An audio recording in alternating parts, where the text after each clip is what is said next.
할렐루야. 2021년 12월 8일 수요일 새벽 기도회를 시작하겠습니다. 하나님 감사합니다. 오늘도 새로운 한 날을 주시니 감사합니다. 이제 얼마 남지 않은 2021년도 말씀 가운데 은혜 가운데 잘 마무리하게 하시고 하나님의 사랑과 하나님께 베푸신 그 큰 능력의 하나님을 다시 한번 믿고 의지하고 신뢰함으로 우리의 모든 인생이 오직 하나님 앞에 영광을 돌려드리고 세상 사람들 앞에 칭찬받는, 그리고 성도답게 승리하며 살아가는 모든 주의 백성들 다 되게 하여 주옵소서. 이 모든 말씀 우리를 구원하신 예수 그리스도 이름으로 간절히 기도 올리옵나이다. 아멘. 오늘 우리에게 주시는 하나님의 말씀은 창세기 21장 8절에서 21절까지 말씀입니다. 하나님의 말씀입니다. 아이가 자라매 젖을 떼고 이삭이 젖을 떼는 날에 아브라함이 큰 잔치를 베풀었더라. 사라가 본즉 아브라함의 아들 애굽 여인 하갈의 아들이 이삭을 놀리는지라. 그가 아브라함에게 이르되 이 여종과 그 아들을 내쫓으라. 이 종의 아들은 내 아들 이삭과 함께 기업을 얻지 못하리라 하므로 아브라함이 그의 아들로 말미암아 그 일이 매우 근심이 되었더니 하나님이 아브라함에게 이르시되 내 아이나 내 여종으로 말미암아 근심하지 말고 사라가 내게 이런 말을 다 들으라. 이삭에게서 나는 자라야 내 씨라 부를 것임이니라. 그러나 여종의 아들도 내 씨니 내가 그로 한 민족을 이루게 하리라 하신지라. 아브라함이 아침에 일찍 일어나 떡과 물 한 가죽 부대를 가져다가 하갈의 어깨에 메어주고 그 아이를 데리고 가게 하니 하갈이 나가서 브엘세바 광야에서 방황하더니 가죽 부대에 물이 떨어진지라. 그 자식을 관목 덤불 아래에 두고 이르되 아이가 죽는 것을 참아보지 못하겠다 하고 화살 한바탕 거리 떨어져 마주 앉아 바라보며 소리내어 우니 하나님이 그 어린아이의 소리를 들으셨으므로 하나님의 사자가 하늘에서부터 하갈을 불러 이르시되 하갈아 무슨 일이냐 두려워하지 말라. 하나님이 저기 있는 아이의 소리를 들으셨나니 일어나 아이를 이렇게 내 손으로 붙들라. 그가 큰 민족을 이루게 하리라 하시니라.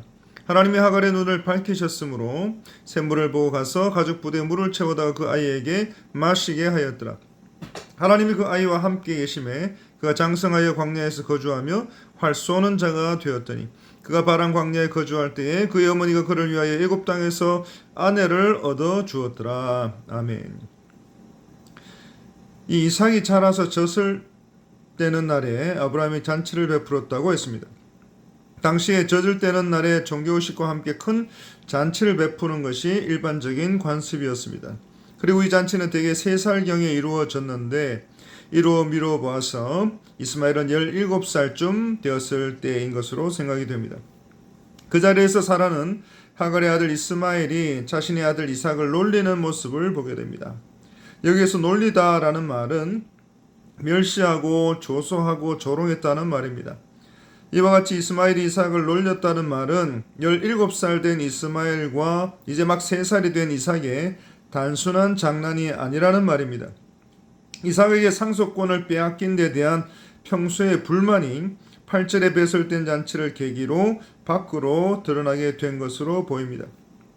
그런데 원인이 어찌됐든 간에 이와 같이 애굽 여인 하갈의 소생 이스마엘이 하나님의 언약의 자손인 이삭을 핍박하고 또 박해한 이런 행위는 그저 한 집안의 이복 형제 간에 일어난 다툼이 아니라 장차 하나님의 백성들이 무려 400년간이나 애굽 백성들에게 당할 고난을 예표한다고 볼 수가 있습니다.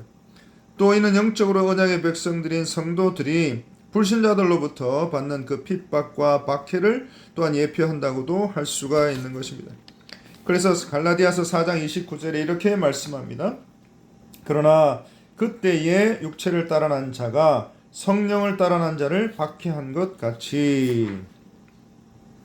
그리고 이러한 상황들은 모두가 다 하나님의 언약이 이루어질 때까지 기다리지 못하고 창세기 16장에 자신의 생각대로 인간적인 방법으로 문제를 해결하려고 했던 사례와 아브라함의 잘못된 판단과 행동 때문에 벌어지게 되었다는 것입니다. 그리고 이런 사례와 아브라함의 잘못된 판단과 행동 때문에 16장 4절에 아브라함이 가나안 땅에 거주한 지 10년 후에 사례가 직접 첩으로 준 하갈이 임신하자 여주인 사례를 멸시한 일로부터 시작해서 21장 9절에 하갈의 아들 이스마엘이 언약의 아들 이삭을 놀리고 멸시하고 조소하고 조롱하는 일이 벌어지게 된 것입니다.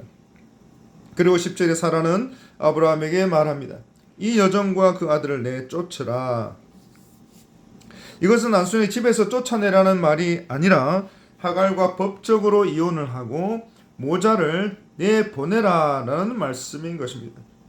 그리고 사라는 잔치 자리에서 이삭을 놀린, 다시 말해서 멸시하고 조롱한 이스마엘이 상속권에게까지 영향을 미칠까 두려운 마음에 하갈과 이스마엘을 쫓아내라라는 말인 것입니다. 그리고 이런 사라의 질투 섞인 마음이 10절에 잘 드러나고 있습니다. 이 종의 아들은 내 아들 이삭과 함께 기업을 얻지 못하리라. 이는 사라가 하갈을 직접 아브라함의 첩으로 드릴 때에 절박했던 그 심정과는 너무나 딴판인 것으로 보입니다. 이처럼 한 인간을 하나님의 형상을 지닌 존귀한 인격체로 보지 않고 자신의 필요에 따라서 자기의 유익의 도구로 사용하려고 했던 사라는 결국 스스로 고통을 자초하게 되고 말았던 것입니다. 이처럼 하나님의 뜻보다 자기 생각과 자기의 의지가 앞서는 사람에게는 필연적으로 고통과 또 탄식과 또 아픔이 따를 수밖에 없다는 것을 우리는 다시 한번 깨닫게 되는 것입니다. 그리고 아브라함이 이 일로 해서 11절에 매우 근심이 되었다라고 했습니다. 그래서 창세기 18장 17절에 아브라함이 하나님께 아뢰되 이스마엘이나 하나님 앞에 살기를 원하나이다 라고 했던 것처럼 이 잠깐 동안이었지만 이 아브라함이 이스마엘을 유일한 상속자로 생각했었고 또 온갖 애정을 쏟았던 것을 우리는 볼 수가 있는 것입니다. 그때 하나님께서 말씀하십니다. 하나님이 아브라함에게 이르시되 내 아이나 내 여종으로 말미암아 근심하지 말고 사라가 내게 이런 말을 다 들으라. 이삭에게서 나는 자라야 내 씨라 부를 것입니다. 그러나 여종의 아들도 내 씨니 내가 그로 한 민족을 이루게 하리라 라고 말씀합니다.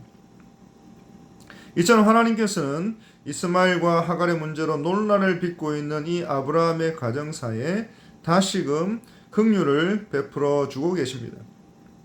이처럼 인류의 모든 구속 역사에 또 특별히 택한 백성들의 인생의 문제들 가운데 깊은 사랑과 긍휼을 베푸시는 하나님의 관심과 사랑을 우리가 볼 수가 있는 것입니다.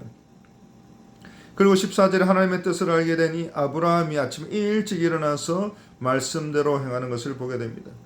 그리고 17절과 18절에 하갈 이스마엘에게 직접 찾아오셔서 베푸신 하나님의 사랑과 긍휼을 보게 됩니다. 그래서 17절 보시면 하나님께서 그 어린아이의 소리를 들으셨다라고 했습니다. 역사를 섭리하시고 만물을 주관하시는 하나님께서 이 세상에 일어나는 극히 사소한 일, 아주 작은 일에까지 그 어린아이의 소리까지도 들으셨다라고 말씀하고 있는 것입니다. 그리고 여기서 들으시고라는 말은 단순히 듣고 안다는 의미를 넘어서서 문제의 본질을 파악할 뿐만 아니라 그 문제를 해결해 주실 수 있는 능력의 하나님이신 것을 우리에게 말씀하고 있는 것입니다. 그리고 하나님께서는 하갈과 이스마엘의 공고함을 아시고 직접 찾아오셨다라고 했습니다. 그리고 물어보십니다. 하갈아, 무슨 일이냐? 두려워하지 말라. 하나님이 저기 있는 아이의 소리를 들으셨나니 했습니다.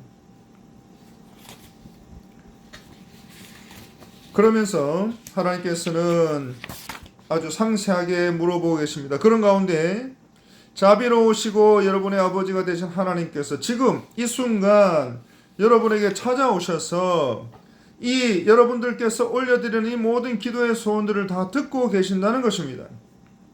그리고 하나님께서는 이 기도가 한마디도 땅에 떨어지지 않도록 들으시고 응답하신다라고 말씀하고 있는 것입니다. 그러면서 이 하갈의 이름을 부르십니다. 그리고 무슨 일이냐라고 물어보십니다. 사랑하는 성도 여러분, 하나님께서 이 하갈의 모든 사정에 대해서 특별한 관심을 가지고 계신다는 것을 우리에게 보여주고 있습니다. 마찬가지로 오늘 이 새벽에 주의 전에 나와 새벽 제단을 쌓고 기도에 소원을 올려드리는 여러분들의 모든 기도와 가정의 형편과 사정에 대해서 하나님께서는 특별한 관심을 가지고 계신다라고 하는 것입니다. 그러면서 하나님께서 말씀하십니다. 두려워하지 말라. 두려워하지 말라. 이처럼 하나님께서는 우리에게 용기를 주시는 그런 분이신 것을 우리는 다시 한번 깨닫게 됩니다. 그리고 여기에서 두려워하지 말라라는 이 표현을 보시면 미완료형을 사용하고 있는데, 이 말은 무슨 말이냐면 지금뿐만 아니라 앞으로도 계속해서 두려워하지 않아도 된다, 두려움을 가지지 않아도 된다라고 말씀하고 있는 것입니다. 사랑하는 성도 여러분, 하나님께서는 목숨이 경강에 달린 하갈에게 찾아오셔서 용기를 주고 계십니다. 그리고 18절에 하나님께서는 하갈에게 일어나서 아이를 일으켜서 내 손으로 붙들라 명령하고 계십니다. 하나님께서는 문제에 대해서 해결해 주시면서 우리를 사용하고 계시는 것을 보게 됩니다. 우리를 통해서 일하시기를 원하시는 것을 보게 됩니다. 하나님께서 은혜를 입은 그 하갈에게, 그 우리에게 구체적인 행동들을 요구하시는 것을 우리에게 보고 있는 것입니다.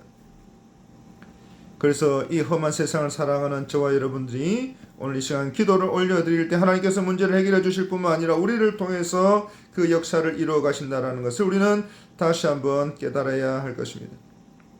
그래서 어떤 어려움이 있어도, 어떤 문제나 걱정거리가 있어도 우리의 모든 고통을 아시고 용기를 주시는 그 하나님만 의지함으로 오늘도 우리에게 주시는 그 말씀 따라서, 하나님의 모든 은혜를 따라서 세밀하게 주관하시는 하나님의 놀라우신 사랑을 힘입어서 문제를 이겨내고 극복하고 해결해 나가는 주의 은혜를 맛보는 저와 여러분들이 다 되시기를 간절히 바랍니다. 그래서 오늘 이 시간 또 여러분의 모든 남은 인생 가운데 두려워하지 말고 무슨 일을 만나든지 만사형통케 하신 하나님의 은혜를 맛보는 저와 여러분들이 다 되시기를 간절히 바랍니다. 그래서 오늘도 들으시고 용기를 주시고 문제를 해결해 주시는 그 하나님만 의지하고 살아가시는 저와 여러분들이 다 되시기를 간절히 축원드립니다. 아멘. 하나님 감사합니다. 문제 가운데 있을지라도 문제를 넘어서서 문제보다 더 크신 하나님을 발견하고 믿고 바라보고 의지하고 기도하며 그 문제를 딛고 일어서서 믿음으로 승리하며 살아가는 주의 백성들 다 되게 하여 주옵소서. 예수님의 이름으로 간절히 기도 올리옵나이다. 아멘. 이 시간 우리 다 함께 기도하실 때에 하나님, 우리 교회를 세워주시고 또 하나님 영광 돌려드리는 귀한 일에 앞장서서 사용하여 주옵소서. 우리 담임 목사님, 교회 모든 총회 사역 가운데 하나님 능력을 더하시고 성령의 충만함을 더하셔서 사회에 큰 열매 있게 하여 주옵소서. 특별히 우리 환우들, 또 모든 항암치료, 또 모든 또 관절과 뼈와 모든 부분들의 수술을 하고 치료하고 회복하고 있는 가운데 있는 모든 성도님들 주여 깨끗하게 회복시켜 주옵소서.